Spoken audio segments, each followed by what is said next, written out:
அனைவருக்கும் வணக்கம். இப்ப டிஎன்பிஎஸ்சி குரூப் 2 கரண்ட் அஃபேர்ஸ் வந்து பாக்குறோம். டிஎன்பிஎஸ்சி குரூப் 2 எக்ஸாம் செப்டம்பர் 14 நடக்க போகுது. இதுல வந்து நம்முடைய ஜனவரி மாதத்திலிருந்து ஆகஸ்ட், இப்ப ஆகஸ்ட் நமக்கு வந்து பாத்தீங்கன்னா 2021 ஆகுது. செப்டம்பர் 14 எக்ஸாம்ங்கிறதுனால ஜனவரி மாசத்திலிருந்து ஆகஸ்ட் 31 வரைக்கும் இருக்கக்கூடிய கரண்ட் அஃபேர்ஸ் கண்டிப்பா கேட்பாங்க. கரண்ட் அஃபேர்ஸ் அது தொடர்பாக ஜெனரல் நாலேஜ் இது வேண்டாம்னு கேட்கலாம். அதை நம்ம வந்து இப்ப பாக்குறோம். இதுல நம்ம ஃபர்ஸ்ட் பார்க்கக்கூடியது என்ன அப்படின்னா, ஜனவரி மாதம் 2024 ஜனவரி மாதத்துல வந்து முதல்ல ஒரு முக்கியமான நியூஸ் என்ன பாக்குறோம் அப்படின்னா, 58வது டிஜிபி மற்றும் ஐஜி மாநாடு நடைபெற்றது. இந்தியாவில் வந்து பாத்தீங்கன்னா ராஜஸ்தான்ல வந்து ஜெய்ப்பூர் அப்படிங்கிற இடத்துல 58வது டிஜிபி அண்ட் ஐஜி மாநாடு நடைபெற்றது. 58வது டிஜிபி அண்ட் ஐஜி மாநாடு ராஜஸ்தான் மாநிலம் ஜெய்ப்பூரில் நடைபெற்றது. ரொம்ப முக்கியமான ஒரு கரண்ட் அஃபேர்ஸ். 58 டிஜிபி அண்ட் காவல்துறை தலைவர்கள் மாநாடு. இந்த மாநாட்டில் யார் கலந்துக்கிட்டாங்க அப்படின்னா, பிரதமர் மோடி அவர்கள் கலந்துக்கிட்டாங்க, அண்ட் உள்துறை அமைச்சர் அமித்ஷா அவர்கள் கலந்துக்கிட்டாங்க, அண்ட் மிஸ்டர் அஜித் தோவல். அஜித் தோவல் யாருன்னு கேட்டீங்க அப்படின்னா, தேசிய பாதுகாப்பு ஆலோசகர், national security advisor mister Ajit Doval. So இவர் கலந்துக்கிட்டார். இந்த 3 பேருமே வந்து பாத்தீங்கன்னா இதுல இருந்து கலந்துக்கிட்டாங்க. சோ எதுக்காக நம்ம முக்கியமா சொல்றோம் அப்படின்னா, இது வந்து இன்னைக்கு டேட்ல போலீஸ் டிபார்ட்மெண்ட் பொறுத்தளவு அதை கண்டுபிடிக்க முடியாத குற்றங்கள் நிறைய இருக்குது. அதான் நம்ம என்ன சொல்றோம், சைபர் கிரைம். சைபர் கிரைம் சம்பந்தமா இதுல நிறைய டிஸ்கஸ் பண்ணிருக்காங்க. இதோட முக்கியமான போக்கஸ் என்ன அப்படின்னா சைபர் கிரைம், சைபர் குற்றங்கள் தொடர்பா நிறைய வந்து போக்கஸ் பண்ணிருக்காங்க இதுல. அப்புறம் ரொம்ப முக்கியமா டெக்னாலஜி பாலிசிங் அப்படிங்கறத புதுசா வந்து பாத்தீங்கன்னா இவங்க வந்து போக்கஸ் பண்ணிக்கிறாங்க. இதெல்லாமே எக்ஸாம்ல கேட்பாங்க, என்னென்ன விஷயங்கள் இதுல டிஸ்கஸ் பண்ணாங்க, முக்கியமான சிறப்பு அம்சம் என்ன, சாராம்சம் என்ன, 58வது டிஜிபி மாநாடுடைய முக்கியமான சாராம்சம் என்ன, டெக்னாலஜி பாலிசிங் அப்படிங்கறது முக்கியமா டிஸ்கஸ் பண்ணிருக்காங்க. அப்புறம் counter terrorism wing, counter terrorism wing இதை வந்து பாத்தீங்க அப்படின்னா டிஸ்கஸ் பண்ணிருக்காங்க. அண்ட் லெப்ட் விங் டெரரிசம், இடதுசாரி சொல்றோம் லெப்ட் விங் டெரரிசம், இது எல்லாமே வந்து பாத்தீங்கன்னா முக்கியமாக முக்கியத்துவம் கொடுக்கப்பட்டிருந்திருக்கிறது. அதாவது 58வது டிஜிபி மாநாட்டில் வந்து cyber crime, technology policing, counter terrorism, அப்புறம் லெப்ட் விங் டெரரிசம் எல்லாம் டிஸ்கஸ் பண்ணிருக்காங்க. சோ இது போக ரொம்ப முக்கியமா என்னன்னா, இப்ப ரீசெண்டா ஆர்டிபிஷியல் டெக்னாலஜி நிறைய விஷயங்கள் கேள்விப்பட்டிருப்பீங்க. நியூ கிரிமினல் லா எல்லாம் வந்து இதுல வந்து டிஸ்கஸ் பண்ணிருக்காங்க. அந்த நியூ கிரிமினல் லா எதையெல்லாம் பேஸ் பண்ணிருக்கணும் அப்படின்னா, ரொம்ப முக்கியமாக ஆர்டிபிஷியல் இன்டெலிஜென்ஸ், நீங்க எல்லாருமே தெரிஞ்சிருக்கும், ஏஐ ரொம்ப முக்கியமான ஒண்ணு, அண்ட் டீப் ஃபேக் இது நீங்க கேள்விப்பட்டிருப்பீங்க. சோ இது எல்லாமே வந்து பாத்தீங்க அப்படின்னா முக்கியமாக 58வது டிஜிபி மாநாட்டில் டிஸ்கஸ் பண்ண முக்கியமான விஷயங்கள். சோ எல்லாமே எக்ஸாம்ல கேட்பாங்க, ஒரு 4 பாயிண்ட் கொடுத்துருவாங்க. Left wing terrorism, counter wing terrorism, technology policing, deep fake, இது எல்லாமே வந்து பாத்தீங்கன்னா 4 ஆன்சர் கொடுத்துட்டு எதெல்லாம் ரைட் எதெல்லாம் தப்பு கேட்பாங்க. 58வது டிஜிபி மற்றும் ஐஜி மாநாடு, 58வது காவல்துறை தலைவர்கள் மாநாடு யாருடைய தலைமையில் நடைபெற்றது அப்படின்னா, பிரதமர் மோடி இருக்கிறாரு, உள்துறை அமைச்சர் அமித்ஷா இருக்காரு, அண்ட் தேசிய பாதுகாப்பு ஆலோசகர் national security advisor mister Ajit Doval. So இது முக்கியமான ஒரு கரண்ட் அஃபேர்ஸ் நம்ம வந்து பாக்குறோம். சோ அடுத்து நம்ம பார்க்கக்கூடியது என்ன அப்படின்னா, இந்தியாவின் நீளமான கடல் பாலம். இந்தியாவின் நீளமான கடல் பாலம் சம்பந்தமா ஒரு முக்கியமான விஷயம் பார்க்கிறோம். இந்தியாவின் நீளமான கடல் பாலம், அந்த பாலம் நம்ம என்ன சொல்றோம் அப்படின்னா, அடல் சேது பாலம் என்று இது அழைக்கப்படுகிறது. அடல் சேது பாலம் என்று இது அழைக்கப்படுகிறது. இந்த இருக்குது அந்த நீளமான கடல் பாலம் வந்து பாத்தீங்கன்னா இந்தியாஸ் லாங்கஸ்ட் பிரிட்ஜ், இதுதான் நம்ம சொல்றோம், India's longest bridge, Atal Setu bridge என்று இது அழைக்கப்படுகிறது. அடல் சேது பிரிட்ஜ் என்னன்னா, அடல் பிகாரி வாஜ்பாய் கேள்விப்பட்டிருப்பீங்க, பிஜேபி உடைய ஒரு முக்கியமான ஒரு பிரதமராக இருந்தவர் அடல் பிகாரி வாஜ்பாய். 1994 இருந்து 2004 வரைக்கும் இருந்தாரு. சோ அவருடைய பெயர்ல அடல் பிகாரி வாஜ்பாய், அடல் பிகாரி வாஜ்பாய் அப்படிங்கிற ஒரு முக்கியமான நேம் எடுத்துக்கிறாங்க. என்ன சொல்றாங்க, நவ்ரீஸ் நவ்சேவா பிரிட்ஜ், நவ்சேவா நவ்ரி, இது நவ்ரி சேது, நவ் சேவாக்கு அப்புறம் சேது அப்படிங்கிற ஒரு வார்த்தையை சேர்த்துக்கிறாங்க. சோ அதனால என்ன சொல்றோம், நவ்ரி சிவ்ரி சேது, சிவ்ரு நவசேவா சொல்லலாம், இல்லைன்னா அடல் சேது சொல்லலாம். அடல் முதல் எழுத்து அடல், கடைசி வார்த்தை சேது, அது அடல் சேது சொல்லலாம், இல்ல சிவ்ரி நவசேவான்னு சொல்லலாம். இங்க வந்து பாத்தீங்க அப்படின்னா சிவ்ரி நவசேவான்னு சொல்லலாம். சோ இது எல்லாமே வந்து இந்தியாவின் முக்கியமாக நீளமான கடல் பாலம் அப்படிங்கிறோம். இதை பர்டிகுலர் என்ன சொல்றாங்க அப்படின்னா 22 கிலோமீட்டர் நீளம் உடையதுங்கிறாங்க. ரொம்ப பர்டிகுலரா சொல்லணும் அப்படின்னா 21.8 கிலோமீட்டர் நீளம் கொண்டது. வெரி அப்ராக்சிமேட்டா சொல்லணும் அப்படின்னா 21.8 கிலோமீட்டர் நீளம் கொண்டது. இந்தியாவில் வேண்டுமானால் இது நீளமான கடல் பாலமாக இருக்கலாம், ஆனால் உலக அளவில் இது 12வது நீளமான கடல் பாலம், 12th லாங்கஸ்ட். உலக அளவில் வந்து பாத்தீங்க அப்படின்னா இது வந்து 12th longest bridge in this world. இந்தியாவில தான் ஃபர்ஸ்ட், பட் உலக அளவில் பாத்தீங்கன்னா அப்படின்னா இது வந்து 12th லாங்கஸ்ட் பிரிட்ஜ் அப்படிங்கிறாங்க. சோ இது ஒரு முக்கியமான ஒரு கரண்ட் அஃபேர்ஸ் நம்ம வந்து பாக்குறோம். மும்பை அப்படிங்கிறது முக்கியமான ஒரு இடம். சிவிரி நவ்சேவா அப்படிங்கிறது ஒரு முக்கியமான எங்க ஆரம்பிச்சு எங்க முடியுதுங்கிறாங்க. ரொம்ப டீடைலா அது நேம் பாத்தீங்க அப்படின்னா அடல் பிகாரி வாஜ்பாய் சிவிரி அண்ட் நவ்சேவா சேது. அடல் பிகாரி வாஜ்பாய் சிவிரி ஒரு ஐபன் போட்டு நவ்சேவா சேது. இதுதான் வந்து பாத்தீங்கன்னா இந்தியாவின் நீளமான கடல் பாலம். இது வந்து ஜனவரி மாதம் தொடங்கப்பட்ட ஒரு முக்கியமான ஒரு பாலம். இந்த பாலத்தை பொறுத்தவரை இன்னொரு முக்கியமான ஒரு சில விஷயங்கள் தெரிஞ்சுக்கணும் அப்படின்னா 2018 இதோடைய கன்ஸ்ட்ரக்ஷன் தொடங்கப்பட்டது. 2018 இதோட கன்ஸ்ட்ரக்ஷன் தொடங்கப்பட்டது. 2024 முடிச்சிருக்கிறாங்க. உங்களுக்கு வந்து பாத்தீங்க அப்படின்னா 6 வருஷம் ஆச்சு. 17,843 கோடி ரூபாய் இதற்காக செலவு செய்யப்பட்டுள்ளது. இதற்காக செலவு செய்யப்பட்ட தொகை 17,843 கோடி ரூபாய். சோ இதெல்லாம் வந்து பாத்தீங்கன்னா ஒரு மெயின்ஸ் எக்ஸாமினேஷன்ல கண்டிப்பா கேட்பாங்க. 17,843 crores of rupees 17,843 கோடி ரூபாய் இதற்கு செலவு செய்யப்பட்டிருக்கிறது. இதான் இந்தியாவின் நீளமான கடல் பாலம் அப்படிங்கிற மாதிரி நம்ம வந்து சொல்றோம். சார் நெக்ஸ்ட் நம்ம பார்க்கக்கூடிய ஒரு முக்கியமான ஒரு கரண்ட் அஃபேர்ஸ் என்ன அப்படின்னா ஷேக் ஹசீனா. கண்டிப்பாக இந்த முறை ஷேக் ஹசீனா பத்தி கேட்கலாம். 5வது முறையாக பிரதமராகிறார். எங்க அப்படின்னா நம்முடைய பங்களாதேஷ். பங்களாதேஷ்ல வந்து 5வது முறையாக பிரதமராக பதவியேற்றவர் ஷேக் ஹசீனா. 5வது முறையாக பிரதமராக. இப்போ நிறைய பிரச்சனைகள் நடந்திருக்குது பங்களாதேஷ்ல, கண்டிப்பா கேட்பாங்க. அதனால இவங்களை பொறுத்த நம்ம என்ன சொல்றோம், பங்களாதேஷை உருவாக்கிய ஷேக் முஜிபுர் ரஹ்மான் அவருடைய பெண், அவருடைய குழந்தை இவங்க தான். ஷேக் முஜிபுர் ரஹ்மான் பங்களாதேஷை உருவாக்கியவர். அவருடைய பெண் தான் வந்து பாத்தீங்கன்னா ஷேக் ஹசீனா. இவங்க வந்து வங்கதேசத்தில் நடைபெற்ற 12வது நாடாளுமன்ற பொதுத் தேர்தலில் இவருடைய கட்சி பேரு அவாமி லீக் கட்சி. அவாமி லீக் கட்சி இவங்க கட்சி பேர் வந்து பாத்தீங்கன்னா அவாமி லீக் கட்சி. சோ இது வந்து பாத்தீங்கன்னா 12வது நாடாளுமன்ற பொதுத் தேர்தல். தற்போது இந்தியாவில் நடைபெற்ற பொதுத் தேர்தல் என்னது 17, இந்தியாவில் நடந்தது 17, பங்களாதேஷில் நடந்தது வந்து 12th பார்லிமெண்ட் எலெக்ஷன் அப்படிங்கிற மாதிரி சொல்றோம். சோ இவங்க வந்து தொடர்ந்து 4வது முறையாக பதவியேற்றுள்ளார் அப்படிங்கிறது ரொம்ப முக்கியமான விஷயம். அதே நேரத்தில் மொத்தமாக இவர் 5 முறை பதவியேற்றுள்ளார். மொத்தமாக இவர் 5 முறை பிரதமராக பதவியேற்றுள்ளார். கண்டினியூஸ்லி 4th term, அதான் ரொம்ப முக்கியமான விஷயம்.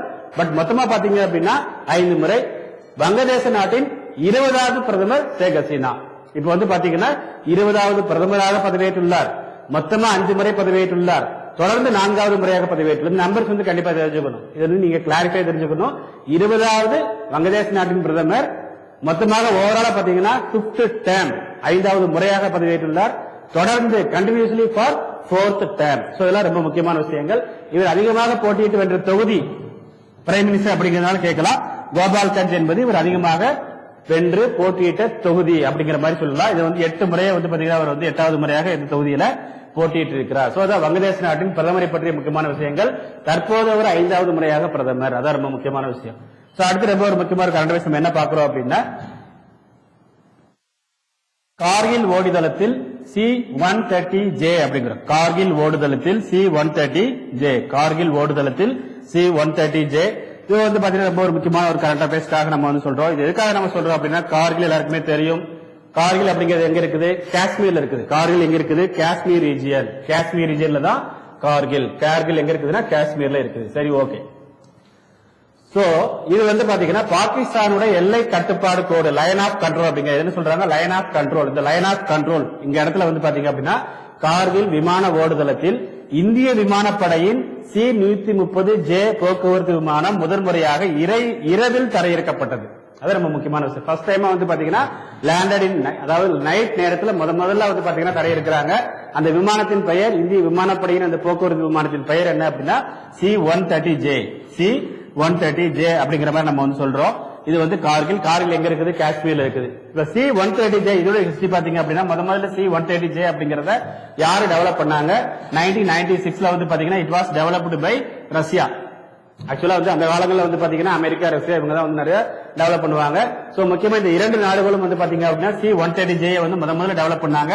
And game into force 1999. 1999ல அமெரிக்காவால் உருவாக்கப்பட்ட C-130J வந்து பாத்தீங்கன்னா முதல்ல விடப்பட்டது. C-130J அப்படிங்கிறது நம்ம இன்னைக்கு வந்து பண்ணிட்டு இருக்கிறோம். பட் அமெரிக்கா, ரஷ்யா போன்ற நாடுகள் வந்து பாத்தீங்கன்னா அந்த காலங்களிலேயே ரொம்ப 20 வருஷத்துக்கு முன்னாடி வந்து டெவலப் பண்ணிட்டாங்க. அதான் நம்ம வந்து இதுல சொல்றோம். சோ அடுத்து வந்து ரொம்ப முக்கியமானது, உலகிலேயே மிக உயரமான ஓடுதளமான தௌலத் பெக் ஓல்டி கடல் மட்டத்தில் இருந்து எத்தனை கிலோமீட்டர் உயரத்தில் உள்ளது அப்படிங்கிற மாதிரி கூட சம்டைம்ஸ் எக்ஸாம்ல கேட்கலாம். உலகத்திலேயே மிக உயரமான ஓடுதளமான தௌலத் பெக் ஓல்டி கடல் மட்டத்திலிருந்து எத்தனை கிலோமீட்டர் உயரத்தில் உள்ளது அப்படிங்கிற மாதிரி ஒரு கேள்வி வந்து கேட்பதற்கு வாய்ப்புகள் இருக்கிறது. சோ இதுவுமே வந்து பாத்தீங்க அப்படின்னா எங்க இருக்குது, இந்த தௌலத் பெக் ஓல்டி அப்படிங்கிறது எங்க இருக்குது அப்படின்னா கடல் மட்டத்திலிருந்து 16,200 அடி உயரத்தில் இருக்கிறது. சோ இது எங்க இருக்குது, லடாக் ரீஜன்ல இருக்குது. இது எந்த இடத்துல இருக்குது, லடாக் ரீஜன்ல இருக்குது. லடாக் ரீஜன்ல இருக்குது. இதன் கிழக்கே வந்து பாத்தீங்கன்னா திபெத் இருக்குது, மேற்கே வந்து காஷ்மீர் இருக்குது. இதன் கிழக்கே வந்து பாத்தீங்கன்னா திபெத்தும் மேற்கே காஷ்மீர் அப்படிங்கிற நம்ம முக்கியமான இடம் இருக்குது. தௌலத் பெக் ஓல்டி கடல் மட்டத்திலிருந்து 16,200 அடி உயரத்தில் இருக்கிறது. சோ எதுக்காக சொல்றோம் அப்படின்னா காவியம் சம்பந்தமா ஒரு விஷயம் நம்ம பார்க்கும் பொழுது அதே மாதிரி ஒரு ஓடுதளம், உலகின் மிக உயரமான ஓடுதளம், உலகிலேயே ஹையஸ்ட் ரன்வே வந்து இதுதான் தௌலத் பெக் ஓல்டி. இது வந்து பாத்தீங்க அப்படின்னா லடாக் ரீஜன்ல இருக்குது. அதற்கு கிழக்கே திபெத்தும் மேற்கே காஷ்மீர் இருக்குது. எத்தனை அடி உயரம் தெரியுமா, 16,700 ஃபீட் கடல் மட்டத்திலிருந்து. அதான் நம்ம சொல்றோம். அடுத்து ஒரு முக்கியமான ஒரு கரண்ட் அஃபேர்ஸ் நம்ம என்ன பார்க்கிறோம் அப்படின்னா நீரில் மிதக்கும் சூரிய மின் தகடு. இது எல்லாமே ஜனவரி மந்த் கரண்ட் அஃபேர்ஸ். இது எல்லாமே வந்து பாத்தீங்கன்னா ஜனவரி மந்த் கரண்ட் அஃபேர்ஸ். நீரில் மிதக்கும் சூரிய மின் தகடுகள், நீரில் மிதக்கும் சூரிய மின் தகடுகள் அப்படிங்கிறோம்.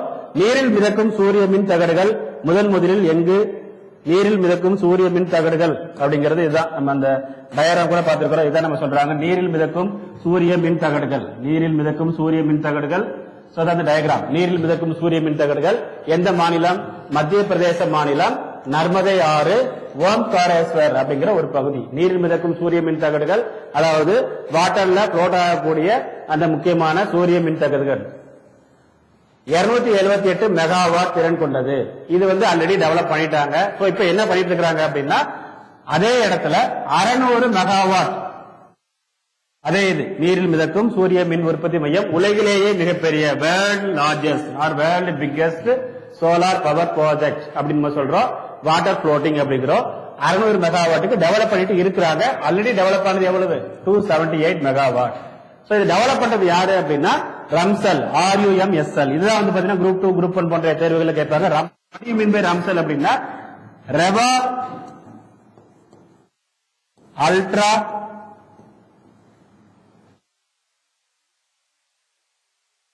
Mega solar limited. Rewa ultra mega solar limited. Rewa அப்படிங்கிறது மத்திய பிரதேசத்தில் இருக்கக்கூடிய ஒரு இடம். சோ இதுதான் வந்து இவங்க தான் வந்து என்ன பண்ணிருக்காங்க, டெவலப் பண்ணிருக்காங்க. இந்த கம்பெனி வந்து எப்ப ஸ்டார்ட் பண்றாங்க, 2015. இது வந்து மத்திய பிரதேச மாநிலமும் நம்முடைய இந்திய அரசாங்கத்தின் SECY என்ற ஒரு அமைப்பு, solar energy corporation of India, solar energy corporation of India and Madhya Pradesh, இந்த இரண்டு மத்திய பிரதேச மாநிலமும் solar energy corporation of India என்ற இரண்டும் சேர்ந்த ஒரு கூட்டமைப்பு தான் வந்து பாத்தீங்கன்னா Rewa ultra mega solar limited அப்படிங்கிறாங்க, ரம்சல் அப்படிங்கிறாங்க. 2015 ஆரம்பிச்சாங்க. சோ இதை வந்து இவங்க தான் வந்து டெவலப் பண்ணாங்க. இதனால என்ன சொல்றோம் அப்படின்னா 4.56 லட்சம் வீடுகளுக்கு மின்சாரம் விநியோகம் செய்யப்படும். 4.56 lakhs ஹவுசஸ்க்கு வந்து பாத்தீங்கன்னா EB எலக்ட்ரிசிட்டி கனெக்ஷன் கொடுக்கலாம் அப்படிங்கிற மாதிரி சொல்றாங்க. எந்த இடம், மத்திய பிரதேச மாநிலம், நர்மதே ரிவர், ஓம்காரேஸ்வர் பகுதி. 278 ஆல்ரெடி டெவலப். இப்ப எப்ப டெவலப் பண்ணிட்டு இருக்காங்க, 600 டெவலப் பண்ணிட்டு இருக்காங்க. World largest water floating solar power project அப்படிங்கிறாங்க. சோ இது யார் பண்றாங்க, ரம்சல் பண்றாங்க. சோ இந்த மாதிரி முக்கியமான கரண்ட் அஃபேர்ஸ் இதான் இதோட இமேஜ். நம்ம சொன்னதோட இமேஜ் வந்து பாத்தீங்கன்னா இதுதான். சோ ஜஸ்ட் வந்து இந்த இமேஜ் நீங்க வந்து பாத்தீங்கன்னா கொஞ்சம் உள்வாங்கிக்கோங்க. நாளைக்கு எக்ஸாம்ல வந்து உங்களுக்கு இந்த ரன்னிங் மட்டும் தெரியல அப்படின்னா இமேஜ் வச்சு ஓரளவுக்கு ஆன்சர் பண்ணலாம். அதுக்காக நம்ம பக்கத்துல வந்து இமேஜ் எல்லாம் கொடுத்து நம்ம அந்த கரண்ட் அஃபேர்ஸ் கொஞ்சம் வித்தியாசமா இருக்கட்டுமே, மாணவர்களுக்கு சேரட்டுமே அப்படிங்கிற மாதிரி நம்ம வந்து இதை வந்து ப்ரொவைட் பண்றோம். சோ அடுத்து நம்ம முக்கியமா பார்க்கக்கூடிய ஒரு கரண்ட் அஃபேர்ஸ் என்ன அப்படின்னா நடப்பு நிகழ்வுகள். ஜனவரி மாதம் அகமதாபாத், குஜராத் மாநிலம் அகமதாபாத் காற்றாடி, அதாவது கைட்டன் சொல்லி சொல்லுவாங்க. ரொம்ப முக்கியமா வந்து பாத்தீங்க அப்படின்னா பட்டம், குஜராத் மாநிலம் அகமதாபாத்தில் ஜனவரி மாசத்துல இது வந்து பாத்தீங்கன்னா சர்வதேச காற்றாடி திருவிழா நடைபெற்றது. நம்ம தமிழகத்தில் ஒரு 1 வீக் முன்னாடி, ஒரு 10 நாளைக்கு முன்னாடி வந்து பாத்தீங்க அப்படின்னா மாமல்லபுரம், நம்ம தமிழ்நாட்டில் எங்க நடந்துச்சு, ஆகஸ்ட் மாசம் வந்து பாத்தீங்க அப்படின்னா மாமல்லபுரத்துல சர்வதேச காற்றாடி திருவிழா நடந்துச்சு. இது வந்து ஜனவரி மாதம் குஜராத், ஜனவரியில குஜராத். இப்ப ஆகஸ்ட்ல வந்து பாத்தீங்கன்னா தமிழகத்தில் மாமல்லபுரத்துல சர்வதேச காற்றாடி திருவிழா, சர்வதேச காற்றாடி திருவிழா, பட்டம் விடும் திருவிழா தற்போது தமிழகத்தில் ஆகஸ்ட் நடந்துச்சு. ஜனவரி மாதம் குஜராத்ல அகமதாபாத்ல நடந்துச்சு. சோ அடுத்து நம்ம முக்கியமான கரண்ட் அஃபேர்ஸ் இப்ப பாக்குறது எல்லாமே 2020 ஜனவரி தான். சோ இது கண்டிப்பா கேட்பாங்க. இதெல்லாம் வந்து பாத்தீங்கன்னா ரொம்ப நேஷனல் இம்பார்ட்டன்ஸ் கரண்ட் அஃபேர்ஸ் அப்படிங்கிறாங்க. சோ அதுக்காக இது நம்ம வந்து கண்டிப்பாக தெரிந்து கொள்ள வேண்டும். இது வந்து தெரிந்து கொள்ள வேண்டும். குலசையில் ராக்கெட் ஏவுதளம். குலசைங்கிறது என்னது? குலசேகரப்பட்டினம். குலசேகரப்பட்டினம் எங்க இருக்குது? தூத்துக்குடி மாவட்டத்தில் இருக்குது. சோ ராக்கெட் ஏவுதளம் யார் இங்கு நிறுவியிருக்கிறாங்க? இஸ்ரோ வந்து இதை வந்து நிறுவியிருக்கிறாங்க. ISRO, Indian Satellite Research Organisation, ISRO தான் இதை வந்து ஆரம்பிச்சிருக்காங்க. தூத்துக்குடி மாவட்டம் குலசேகரப்பட்டினம். இது என்ன? சிறிய வகை ராக்கெட்டுகள், 500 கிலோவுக்கும் குறைந்த எடை கொண்ட ராக்கெட்டுகள். அதாவது வெயிட் வந்து பாத்தீங்கன்னா less than 500 kg. சோ இது டெவலப் பண்ணது யாருன்னா இஸ்ரோ. இஸ்ரோங்கிறது எங்க இருக்குது? நம்ம Bangalore headquarters, Indian space research organisation அப்படிங்கிற மாதிரி நம்ம சொல்றோம். இந்திய விண்வெளி ஆராய்ச்சி மையம். இதன் தலைவராக தற்போது இருப்பவர் சோம்நாத். இஸ்ரோவுடைய தலைவர் வந்து பாத்தீங்கன்னா சோம்நாத் அப்படிங்கிற மாதிரி நம்ம சொல்றோம். இஸ்ரோவின் தலைவராக இருப்பவர் சோம்நாத். சரி, ஓகே. சோ இந்த இஸ்ரோ என்ன அப்படின்னா உலகின் 6வது மிகப்பெரிய விண்வெளி ஆராய்ச்சி மையம். வேர்ல்ட் 6th லார்ஜஸ்ட், உலகின் 6வது மிகப்பெரிய விண்வெளி ஆராய்ச்சி மையம் அப்படிங்கிற மாதிரி சொல்றோம். ஃபர்ஸ்ட் மிகப்பெரியது நாசா, அமெரிக்கால இருக்கிற நாசா. சோ இவங்களுடைய முக்கியமான சாதனை சொல்லி பாத்தீங்க அப்படின்னா 1975ல ஆரியபட்டா செயற்கைக்கோள், எல்லாருமே சொல்லிருப்பீங்க ஆரியபட்டா, 1975. சோ 1975ல Aryabhata was developed by ISRO, but it was, அதாவது நம்ம டெவலப் பண்ணது மட்டும் தான் நம்ம, பட் விண்ணில் ஏவப்பட்டது யாரால் அப்படின்னா சோவியத் ரஷ்யா. சோ அப்ப கூட வந்து பாத்தீங்கன்னா சோவியத் ரஷ்யாவோட துணையோட தான் வந்து பாத்தீங்கன்னா ஆரியபட்டா அப்படிங்கிற செயற்கைக்கோளை நம்ம வந்து விண்ணில் ஏற்றினோம். சோ விண்ணேற்றம் செய்தது யாரு? Soviet Russia. It was developed by India. So அப்படி இருந்த நம்ம இஸ்ரோ அப்படிங்கிறது அப்புறம் எப்படி எல்லாம் டெவலப் ஆச்சு சொல்லி பாத்தீங்க அப்படின்னா 2008 மிக சிறந்த ஒரு முக்கியமான மைல்கல் சந்திராயன் 1. 2008ல வந்து பாத்தீங்கன்னா சந்திராயன் 1 நிலவை நோக்கிய பயணம், நிலவை நோக்கிய ஒரு முக்கியமான ஒரு பயணம். அப்புறம் 2019ல சந்திராயன் 2. சோ நம்ம இஸ்ரோ வந்து பாத்தீங்கன்னா ரொம்ப முக்கியமான ஒரு அமைப்பு, 6வது மிகப்பெரிய ஒரு விண்வெளி ஆராய்ச்சி மையம் அப்படிங்கிற மாதிரி சொல்றோம். சோ இது வந்து பாத்தீங்கன்னா தற்போது குலசேகரப்பட்டினம் அப்படிங்கிற ஒரு இடம், குலசேகரப்பட்டினம் தூத்துக்குடி மாவட்டத்தில் 500 கிலோவுக்கும் எடை கொண்ட சிறிய வகை ராக்கெட்டுகளை வந்து என்ன பண்றாங்க? ஏவப்படுவதற்காக ஒரு ராக்கெட் ஏவுதளம் கொண்டு வந்திருக்கிறாங்க. இது கண்டிப்பாக நமக்கு தேர்வுல கேட்பாங்க. குலசேகரப்பட்டினம் எங்க இருக்குது? தமிழ்நாட்டில் தூத்துக்குடி மாவட்டத்தில் இருக்கிறது. இதெல்லாம் அதுக்குண்டான இமேஜஸ். சோ ஜஸ்ட் வந்து ராக்கெட் இமேஜ், குலசேகரப்பட்டினம், இந்த மாதிரி சில விஷயங்களை மனசுல வச்சுக்கோங்க. சோ அடுத்து நம்ம பார்க்கக்கூடியது முக்கியமான ஒரு கரண்ட் அஃபேர்ஸ் என்ன அப்படின்னா உலக முதலீட்டாளர்கள் மாநாடு கண்டிப்பாக தேர்வில் கேட்பார்கள். கண்டிப்பாக தேர்வில் கேட்கக்கூடியது உலக முதலீட்டாளர்கள் மாநாடு அப்படிங்கிறது. உலக முதலீட்டாளர்கள் மாநாடை பொறுத்தளவு இப்போ 10வது உலக முதலீட்டாளர்கள் மாநாடு அப்படிங்கிற மாதிரி சொல்றாங்க. சோ எல்லாரும் டிஎம்கே ஆட்சிக்கு வந்தப்புறம் முதல் உலக முதலீட்டாளர்கள் மாநாடு அப்படிங்கிற மாதிரி சொல்றோம். ஜனவரி 7, 8 எந்த இடம்? சென்னை நந்தம்பாக்கம் வர்த்தக சென்டர், முக்கியமா வந்து நம்ம ட்ரேட் சென்டர் அப்படிங்கிறாங்க. 2 நாள் நடந்துச்சு அப்படிங்கிறாங்க. சோ இதுல வந்து நம்ம அடுத்து ரொம்ப முக்கியமா என்ன பாக்குறோம் அப்படின்னா இது முக்கியமான ஒரு சில சிறப்பு அம்சங்கள் பாக்குறோம். சோ இது வந்து பாத்தீங்கன்னா எக்ஸாம்ல கண்டிப்பாக ஸ்டேட்மெண்ட் மாடல்ல இந்த கேள்விகள் கேட்பதற்கு வாய்ப்புகள் இருக்கிறது. ஸ்டேட்மெண்ட் மாடல்ல இந்த கேள்விகள் கேட்பதற்கு வாய்ப்புகள் இருக்கிறது. சோ இதுல என்ன சொல்றோம் அப்படின்னா நம்ம ரொம்ப முக்கியமாக 6.64 லட்சம் கோடி முதலீடுகள் ஈர்க்கப்பட்டுள்ளதாக முதல்வர் ஸ்டாலின் தெரிவித்துள்ளார். சோ எவ்வளவு? 6.64 lakh crores, 6.64 lakh crores investment அப்படிங்கிறாங்க. இதுல ஒரிஜினலா பிளான் பண்ணது 5.5 தான் இந்த மாநாடு நடக்கிறதுக்கு முன்னாடி. இப்ப நான் மாநாடு நடக்கிற சமயத்துல வந்து பண்ணிட்டாங்க 1.14 எக்ஸ்ட்ரா பண்ணிட்டாங்க. So 6.64 lakh crores. இதன் மூலம் எத்தனை பேருக்கு வேலை வாய்ப்பு கிடைக்கும்? 26,90,000 பேருக்கு வேலை வாய்ப்பு கிடைக்கும் என்று முதல்வர் ஸ்டாலின் அவர்கள் தெரிவித்துள்ளார். இந்தியாவில் வந்து பாத்தீங்கன்னா தமிழ்நாட்டில் மிகப்பெரிய ஒரு உலக முதலீட்டாளர்கள் மாநாடு, வேல் இன்வெஸ்டர்ஸ் மீட், ரொம்ப முக்கியமான ஒரு விஷயம் எக்ஸாம்ல கண்டிப்பா கேட்பாங்க. சோ இதுல இன்னொரு முக்கியமான ஒரு சில முக்கியமான பாயிண்ட்ஸ் நம்ம என்ன சொல்றோம் அப்படின்னா எத்தனை MOU சைன் பண்ணிருக்காங்க, அது வந்து கண்டிப்பா எக்ஸாம்ல கேட்பாங்க. எத்தனை MOU, இதெல்லாம் வந்து பாத்தீங்கன்னா நம்பர், கண்டிப்பாக இந்த நம்பர்ஸ்ல எக்ஸாம்ல கேட்பதற்கு நிறைய வாய்ப்புகள் இருக்கிறது. 631 புரிந்துணர்வு ஒப்பந்தங்கள், 631 MOUs, மெமரண்டம் ஆஃப் அண்டர்ஸ்டாண்டிங் அப்படிங்கிறோம். சோ இத வந்து பாத்தீங்க அப்படின்னா நம்முடைய முதல்வர் என்ன சொல்றாரு, இந்த உலக முதலீட்டாளர்கள் மாநாடு என்ன சொல்றாரு, முதலீட்டாளர்களின் முதல் முகவரி தமிழ்நாடு. சோ இதுதான் உங்களுடைய இந்த தீம் வந்து முதலீட்டாளர்களின் முதல் மாநாடு தமிழ்நாடு. அதாவது first address for the investors வந்து பாத்தீங்கன்னா தமிழ்நாடு. அதுதான் இவங்களுடைய முக்கியமான ஒரு நோக்கமா இருக்கணும். சோ நம்ம ஏற்கனவே சொன்ன மாதிரி தான் தற்போது 5.5 அப்புறம் வந்து 1.2 அதிகமாக்கிட்டு இருக்காங்க. இதுல வந்து பாத்தீங்கன்னா நம்முடைய முக்கியமான தலைவர் மினிஸ்டர் யாரா TRB ராஜா, சம்டைம்ஸ் அது கூட கேட்கலாம். ஏன்னா அந்த குழுவுக்கு தலைவர் அவர் தான், அது கூட கேட்பதற்கு வாய்ப்புகள் வந்து இருக்கிறது. சோ இது போக இதுல இன்னொரு முக்கியமான ஒரு சில விஷயங்கள் நம்ம என்ன பாக்குறோம் அப்படின்னா உலக முதலீட்டாளர்கள் மாநாட்டில் முக்கியமான சிறப்பு அம்சம் சொல்லி நம்ம என்ன பாக்குறோம் அப்படின்னு சொல்லி கேட்டீங்க அப்படின்னா அதாவது தூத்துக்குடியில வந்து பாத்தீங்க அப்படின்னா ஒரு எலக்ட்ரிக் கார் சம்பந்தமா ஒரு தொழிற்சாலை, தூத்துக்குடியில வந்து எலக்ட்ரிக் கார் சம்பந்தமா ஒரு தொழிற்சாலை, அது வந்து எக்ஸாம்ல கேட்பாங்க, எந்த இடம் கேட்பாங்க, தூத்துக்குடியில எலக்ட்ரிக் கார், மின்சார காரு, மின்கலன்கள் இது எல்லாமே தூத்துக்குடி. எந்த கம்பெனி கூட இந்த ஒப்பந்தம் போட்டாங்க அப்படின்னா வின்ஸ்பாட். சோ வின்ஸ்பாட் எக்ஸாம்ல கேட்கறதுக்கு வாய்ப்பு இருக்குது. வின்ஸ்பாட் அப்படிங்கிற ஒரு கம்பெனி தூத்துக்குடியில எலக்ட்ரிக் கார் தயாரிப்பதற்கான முக்கியமான ஒரு ஆளை வேலை இன்வெஸ்டர்ஸ் மீட்ல டிசைட் பண்ணி தூத்துக்குடியில கொண்டு வர போறாங்க. இது கேட்பதற்கு வாய்ப்புகள் இருக்கிறது. அப்புறம் செமி கண்டக்டர் குறை கடத்திகள் மற்றும் மேம்பட்ட மின்னணு கொள்கை 2024, அதாவது வந்து பாத்தீங்கன்னா மேம்படுத்தப்பட்ட மின்னணு கொள்கை அப்படிங்கிறாங்க. அப்கிரேடட் நம்ம வந்து பாத்தீங்கன்னா ஒரு இ பாலிசி அப்படிங்கிற செமி கண்டக்டர் பாலிசி, இதெல்லாம் 2024ல தமிழக அரசாங்கம் உலக முதலீட்டாளர்கள் மாநாடு மூலமா கொண்டு வரப்பட்ட முக்கியமான கொள்கைகள் அப்படிங்கிறோம். சோ இதுல முக்கியமான நோக்கம் என்ன அப்படின்னா பை த இயர் 2030 2030க்குள் $1 trillion அமெரிக்க டாலர், $1 trillion அமெரிக்க டாலர் இதை வந்து நம்ம வந்து ஈட்ட வேண்டும். அதுதான் உங்களோட முக்கியமான எண்ணம், முக்கியமான நோக்கம், லட்சியம் அப்படிங்கிற லட்சிய ஆவணம் அப்படிங்கிறாங்க. $1 trillion அமெரிக்க டாலரை கொண்டு வர வேண்டும், ஈர்த்து வர வேண்டும். எந்த இயர் 2030. அப்புறமா வந்து பாத்தீங்க அப்படின்னா இங்க வந்து 75 காட்சியரங்கங்கள், இதெல்லாம் வந்து பாத்தீங்கன்னா ஒரு ஒன் வேர்ட்ல கேட்பாங்க. 75 காட்சியரங்கங்கள், 75 காட்சியரங்கங்கள். இது வந்து 10வது பொருளாதார மாநாடு, 10வது பொருளாதார மாநாடு அப்படிங்கிறோம். சோ இது வின்ஃபாஸ்ட். சோ இந்த இதெல்லாம் தெரிஞ்சு வச்சுக்கோங்க. வின்ஃபாஸ்ட் எல்லாம் வந்து நீங்க வந்து ஜஸ்ட் இமேஜின் பண்ணி வச்சுக்கிட்டீங்கன்னா எந்த கம்பெனி நிறைய பேர் தெரியாம இருக்கும். எக்ஸாம்ல பார்க்கும்போது சரி ஓகே என்னமோ சொன்னாங்க, பாஸ்ட் என்னமோ சொன்னாங்க, சரி ஓகே வின்பாஸ் அந்த மாதிரி நம்ம எழுதலாம். சோ இது எல்லாமே வந்து பாத்தீங்க அப்படின்னா உலக முதலீட்டாளர்கள் மாநாடு தொடர்பான முக்கியமான செய்திகள். ஜனவரி 7, 8 நடைபெற்ற முக்கியமான ஜனவரி 7, 8.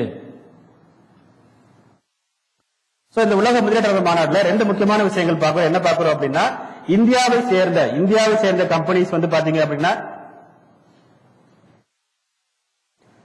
இந்தியாவை சேர்ந்த கம்பெனிஸ் டாடா பவர் தெரியும், அவங்க வந்து 70,800 கோடி 70,800 கோடி வந்து பாத்தீங்க அப்படின்னா என்ன பண்ணிருக்காங்க, முதலீடு பண்ணிருக்காங்க. முதலீட்டு நிறுவனங்கள் ரொம்ப முக்கியமா வந்து பாத்தீங்கன்னா யாரை நம்ம சொல்றோம், டாடா பவர்ஸ் தான் ரொம்ப அதிகம். இது வந்து ஒரு ஆர்டர்ல கேட்பாங்க, ஒரு ரொம்ப முக்கியமா எப்படி கேட்பாங்க அப்படின்னா ஒரு அசெண்டிங் ஆர்டர் டிஸ்டிங் ஆர்டர் கேட்பாங்க. உலக முதலீட்டாளர் மாநாட்டை பொறுத்தளவு அதிக அளவிலான முதலீடுகளை நாம் ஈர்க்கும் பொழுது ஃபர்ஸ்ட் அதுல வரது யாரு, டாடா பவர். அவங்க வந்து 70,800 கோடி வந்து பாத்தீங்கன்னா முதலீடு பண்ணிருக்காங்க. Adani second 42,768 42,768 crores and Semcorp அப்படிங்கிற ஒரு company 36,238 36,238 crores and Chennai petro corporation limited 17,000 கோடி சிபிசிஎல் பாங்க Chennai petroleum corporation limited CPCL 17,000 கோடி வந்து பாத்தீங்கன்னா இவங்க வந்து முதலீடு கொடுத்திருக்காங்க. சோ முதலீடுகளை ஈர்த்ததுல நம்பர் 1 யாருன்னா டாடா பவர், இரண்டாவது Adani and Semcorp and Chennai CPCL அப்படிங்கிற மாதிரி சொல்றோம். சோ ஃபர்ஸ்ட் 2 நல்லா ஞாபகம் வச்சுக்கோங்க. வித் அந்த ஃபிகர் 70,800 கோடி 70,800 crores ஞாபகம் வச்சுக்கோங்க. 42,768 crores இது எல்லாமே ஃபேக்டோட எக்ஸாம்ல கேட்பாங்க. சோ இப்ப பார்த்தது வந்து பாத்தீங்கன்னா நம்ம என்ன பார்த்திருக்கிறோம், ரொம்ப முக்கியமா எந்தெந்த கம்பெனிஸ். அடுத்து நம்ம என்ன பார்க்க போறோம் அப்படின்னா எந்த துறைகள் அதிக முதலீடுகளை ஈர்த்துள்ளது அப்படிங்கிற மாதிரி பாக்குறோம். எந்த துறைகள் அதிக முதலீடுகளை ஈர்த்துள்ளது அப்படிங்கிறது பாக்குறோம். சோ இது ரொம்ப முக்கியமான ஒரு பாயிண்ட். இது வந்து எக்ஸாம்ல அடிக்கடி கேட்பாங்க. நீங்க வந்து ஒரு ஸ்டேட்மெண்ட் மாடல் இந்த கேள்வி எல்லாம் கேட்பதற்கு நிறைய வாய்ப்புகள் இருக்கிறது. எந்த துறை,